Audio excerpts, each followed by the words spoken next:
ہم میں سے ہر شخص دعاؤں کا محتاج ہے.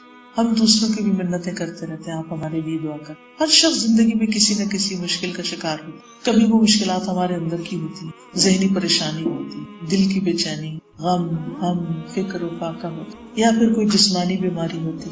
کبھی اولاد کی طرف سے کوئی پریشانی ہو، کبھی رزق کی طرف سے، کبھی کسی اور چیز کی انسان کو پریشانی رہتی.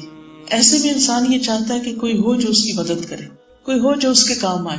کون کام آ سکتا ہے سوائے اللہ کے؟ وہی ہے جس کے قبضہ قدرت میں پوری کائنات کی بادشاہت. تبارک الذی بیدہ الملک وہو علی کل شیء قدیر. بہت بابرکت ہے وہ جس کے ہاتھ میں تمام کائنات کی بادشاہت، اور وہ ہر چیز پر قادر ہے، وہ سب کچھ کر سکتا ہے. تو انسان جب اس کے سامنے ہاتھ پھیلاتا ہے یا اس سے فریاد کرتا ہے یا اس سے دعا مانگتا ہے تو وہ دعا قبول کر لیتا ہے. اور خاص طور پر آدھی رات کو اگر آنکھ کھل رہی ہے اور آپ اللہ کا ذکر کرتے ہیں اور دعا مانگتے ہیں تو یہ ایک بہت ہی سنہرا موقع ہوتا ہے. اس وقت کو ضائع نہیں کرنا چاہیے. اور بعض لوگوں کے ساتھ تو یہ مشکل ہوتی ہے کہ وہ جب ان کی آنکھ کھل جائے تو دوبارہ آنکھ لگتی نہیں، کافی دیر تک سو نہیں پاتے، پریشانیاں، غم اور ہم ان کو گھیرے رکھتے ہیں. لیکن اس وقت ان کو یہ سمجھ نہیں آتا کہ اب ہم کریں کیا پڑھیں. نبی صلی اللہ علیہ وسلم نے ہمیں زندگی کے ہر موقع کے بارے میں بہترین رہنمائی دی. اب آپ دیکھیے کہ یہ رات کو آنکھ کا کھلنا اور رات کو انسان کا اندھیرے میں بے چین ہونا، یہ ایک قدرتی سی بات ہے، اور ہر ایک کو کم و بیش کسی نہ کسی طرح اس کا ایکسپیرینس کرنا پڑتا ہے. سوچئے اللہ کے رسول صلی اللہ علیہ وسلم نے ہمیں اس وقت بھی تنہا نہیں چھوڑا اور اس وقت بھی بغیر تعلیم اور بغیر رہنمائی کے نہیں چھوڑا کہ ہم پریشان رہیں اور حیران رہیں اور فکر مند رہیں کہ اب ہم کریں کیا، ہمیں نیند نہیں آ رہی، اب کدھر جائیں، کیا ہو. نہیں، اس وقت بھی بتا دیا گیا کہ اب آپ یہ کریں. لیکن افسوس یہ کہ یہ سارے خزانے کتابوں میں موجود ہیں. یہ ایسا ہی ہے جیسے ہمارے گھر میں بڑے بڑے باکسز ہوں اور اس میں ہیرے جواہرات بھرے ہوئے ہوں اور ہم نے ان کو لاک کر کے بند کر کے بس سجا کے رکھا ہوا ہو. آج ہمارا حال یہی ہے کہ ہمارے گھروں میں یہ ساری کتابیں ہوتی ہیں. اکثر گھروں میں بخاری ہوتی اور بڑی خوبصورت چھپی ہوئی، اور پھر ہم اس کے ساتھ کیا کرتے ہیں کہ ڈرائنگ روم میں یا کہیں بھی اس کی ساری جلدوں کو خوبصورت طریقے سے سجا کے لگا دیتے ہیں اور اس کو پڑھتے نہیں. حل موجود ہے، رہنمائی موجود ہے، لیکن ہمیں علم نہ ہونے کی بنا پر ہم اس سے صحیح طور پر استفادہ نہیں کر سکتے. ہم الگ پریشان ہیں. یہ ایسے ہی ہے کہ جیسے کوئی بیمار ہو اور اس کے گھر میں دوا رکھی ہوئی ہو، لیکن لا علمی کی وجہ سے وہ اس دوا کو کھا نہ سکے اور تکلیف میں تڑپتا رہے، پریشان رہے، بے چین رہے. تو ہمیں اس پر اللہ سبحانہ وتعالیٰ کا شکر گزار ہونا چاہیے.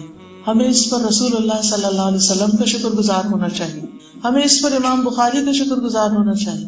ہمیں اس پر امام بخاری کے سارے استادوں کا شکر گزار ہونا چاہیے، اور اس کے اوپر کے جتنے بھی لوگ ہیں ان ساری چینج میں کہ جنہوں نے ہم تک یہ علم پہنچایا. ہم میں سے ہر شخص کی یہ خواہش ہوتی ہے کہ اس کی دعا قبول ہو.